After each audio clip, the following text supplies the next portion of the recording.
नमस्कार दोस्तों, आज एमडीयू रोहतक के स्पोर्ट्स कॉम्प्लेक्स के सभागार में भारतीय ग्रैपलिंग कमेटी द्वारा प्रेस वार्ता का आयोजन किया गया। इस प्रेस वार्ता को भारतीय ग्रैपलिंग कमेटी के चेयरमैन दिनेश कपूर, बिरजू शर्मा महासचिव जीसीआई, एमडीयू के स्पोर्ट्स डायरेक्टर आरपी गर्ग ने संबोधित किया।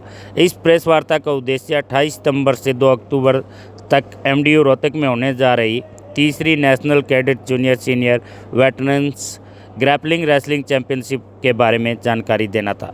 आइए सुनते हैं क्या कहना है ग्रैपलिंग कमेटी से जुड़े पदाधिकारियों का। फेडरेशन के सौजन्य से ही हो रही हैं, लेकिन हम उनको भरसक अपना प्रयास करेंगे हर सहायता प्रदान करने के लिए।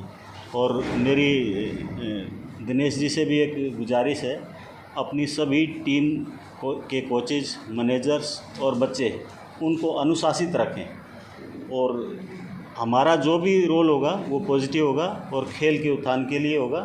आगे मैं दिनेश जी से गुजारिश करता हूँ वो 3 दिन की रूपरेखा रखें। Director sports Shri RP Garg ji ने बताया कि हमारा ये जो 3 दिन की बजाय 4 दिवसीय प्रोग्राम है, जिसमें हम कैडेट, जूनियर, सीनियर और वेटरन चारों कैटेगरी की अलग अलग दिन पे प्रतियोगिताएं कराएंगे। ये खेल के बारे में भी थोड़ा बता देता हूँ आपको। ग्रैपलिंग ग्रिपिंग का गेम है, यानी ग्रिप करना है अपोनेंट को, और ये जूडो और रेसलिंग को मिक्स करके बनाया गया है। कुछ जिस प्राचीन समय में मल्ल युद्ध होता था उसी को मॉडर्नाइज किया गया है इसमें, और ये रेसलिंग का ही एक पार्ट है। रेसलिंग फेडरेशन के तत्वाधान ही यह ग्रैपलिंग चलाई जाती है और इसका इवेंट लगभग 20 दिन पहले हमने सब जूनियर इसी प्रांगण में कराया था, जो सुचारू रूप से संपन्न हुआ था और गर्ग साहब की और एमडी यूनिवर्सिटी की ओर से पूरा कोऑपरेशन मिला था, जिसका हम पहले भी धन्यवाद कर चुके हैं। इस प्रतियोगिता में विभिन्न दिनों में अलग अलग प्रकार से हमने अतिथियों को आमंत्रित किया है, जिसमें ओपनिंग पे हमारे चिराग पासवान जी, जो लोक जनशक्ति पार्टी के नेशनल प्रेसिडेंट हैं और एमपी लोकसभा बिहार से हैं। उसके अलावा मिस्टर वीरेंद्र कश्यप जी हैं, जो एक्स एमपी हैं हिमाचल प्रदेश से और अनुसूचित जाति आयोग के अभी अध्यक्ष हैं भाजपा के, वो भी ओपनिंग में रहेंगे। उसके बाद हमारे समीप शास्त्री जी हैं, जो पूर्व प्रधानमंत्री लाल बहादुर शास्त्री जी के पुत्र और अब ब्रिक्स के वाइस चेयरमैन हैं। ब्रिक्स चैम्बर्स ऑफ कॉमर्स के वो अभी एट प्रेजेंट वाइस चेयरमैन हैं। उसके अलावा तीसरे दिन हमारे ओएसडी उड़ीसा गवर्नर आएंगे, मिस्टर विनोद स्वामी जी आएंगे, जो गणेशी लाल जी के ओएसडी या पीए हैं उनके, वो यहाँ शिरकत करेंगे। उसके अलावा विभिन्न प्रकार के कलाकार, चाहे वो मासूम शर्मा आप सोशल मीडिया से देख सकते हैं, या फिर फाजिलपुरिया है, दीपक कपूर हैं, एक एंडी दैया कोई कलाकार हैं। इस प्रकार से हर रोज़ अलग अलग कलाकारों को हमने आमंत्रित किया, जो विभिन्न प्रदेश से जो हमारी 22 टीमें आ रही हैं उनको हमारे हरियाणवी कल्चर के बारे में अवगत कराएंगे। हर रोज़ एक प्रस्तुति देंगे, जिससे ये विभिन्न प्रदेशों से आए हुए जितने भी खिलाड़ी हैं ये हमारे कल्चर को, हरियाणवी को समझें और इसको आगे इसकी रिस्पेक्ट बढ़े और इसको आगे हम एक्सटेंड कर सकें, इसको आगे बढ़ा सकें। दूसरा, ये 4 दिन हम जिस इवेंट को चला रहे हैं इसके सभी प्रकार की हमने जो औपचारिकताएं हैं वो पूर्ण कर ली हैं, चाहे सुरक्षा से संबंधित है या फिर अन्य प्रकार के जो भी अरेंजमेंट हैं हमने पूर्ण कर लिए हैं। सभी स्टेट्स की हम एक मीटिंग लेंगे 5 बजे के आसपास। जैसा कि डायरेक्टर स्पोर्ट्स सर ने बताया कि हम डिसिप्लिन का पिछले टूर्नामेंट में भी पूरा ध्यान रखा था, किसी प्रकार की कोई शिकायत हमारे प्रति नहीं थी, और इस टूर्नामेंट में हम और ज़्यादा सख्ताई का पालन करेंगे, ताकि जो बड़े खिलाड़ी हैं, सीनियर खिलाड़ी हैं, उनको कंट्रोल किया जा सके।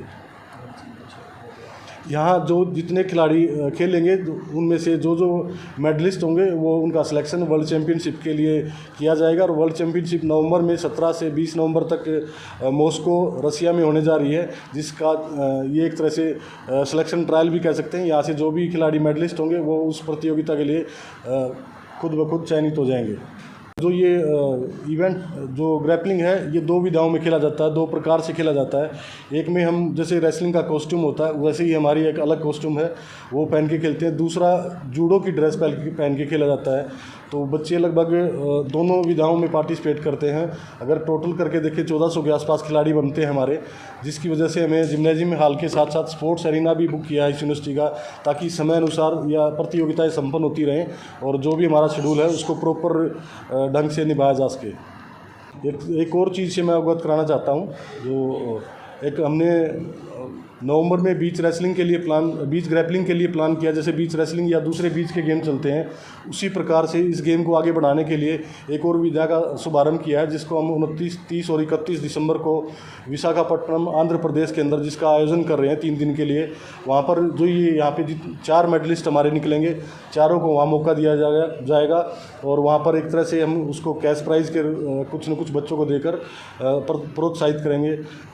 ये जो बीच रेसलिंग से और जो यहाँ की नेशनल से सिलेक्टेड बच्चे हैं, जितने भी बच्चे यहाँ जीत कर मेडलिस्ट बनेंगे, उनको हम अपनी फरवरी में पहली बार 2024 में प्रो ग्रैपलिंग कराने जा रहे हैं, जिसके जो मीडिया राइट्स के लिए बड़े बड़े चैनलों से हमारी मीटिंग्स चल रही हैं, वो हम आपको नेक्स्ट मंथ तक क्लियर कर देंगे, नवंबर में टीम जाने से पहले कि कब कहाँ क्या होना है। लेकिन प्रो ग्रैपलिंग हमने शुरू कर दी है और उसका आयोजन लगभग फरवरी में हर हाल में होगा, जिसके लिए हम खिलाड़ियों का चयन इसी नेशनल प्रतियोगिता से करेंगे।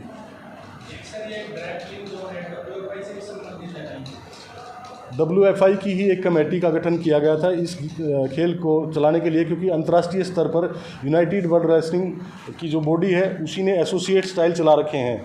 वो एसोसिएट बॉडी के माध्यम से चलाते हैं, अलग से कमेटी का गठन करते हैं। वर्ल्ड ग्रैपलिंग कमेटी एक कमेटी बनाई गई थी यूनाइटेड वर्ल्ड रेसलिंग के माध्यम से। उसी प्रकार से WFI यानी रेसलिंग फेडरेशन ऑफ इंडिया ने अपनी भी एक कमेटी का गठन किया जो एसोसिएट स्टाइल चलाएगी, चाहे वो बीच रेसलिंग है या ग्रैपलिंग है या फिर पेनग्रेशन है या कोई अन्य उसका स्टाइल है। वो सभी स्टाइल चलाने के लिए रेसलिंग फेडरेशन ने 2021 में अलग अलग कमेटियों का गठन किया था, जिन्हें एसोसिएट स्टाइल की कमेटी कहा जाता है। उनमें से एक ग्रैपलिंग कमेटी ऑफ इंडिया है। तो नेशनल सेमिनार के प्राइजेस वगैरह डिस्ट्रीब्यूट करने के लिए क्या कंक्लूजन भी आ सकते हैं? ब्रजभूषण जी का शेड्यूल कल का था, वो कल भिवानी में किसी प्रोग्राम में थे और रात को यहीं रुके हुए थे। उनसे आग्रह भी किया था कि आज वो समय दें, लेकिन उनके गोंडा में और वहाँ, क्योंकि शुक्रवार, शनिवार और रविवार ये 3 दिन वो अपने गृह क्षेत्र को देते हैं, कहीं बाहर का कोई प्रोग्राम लेते नहीं हैं।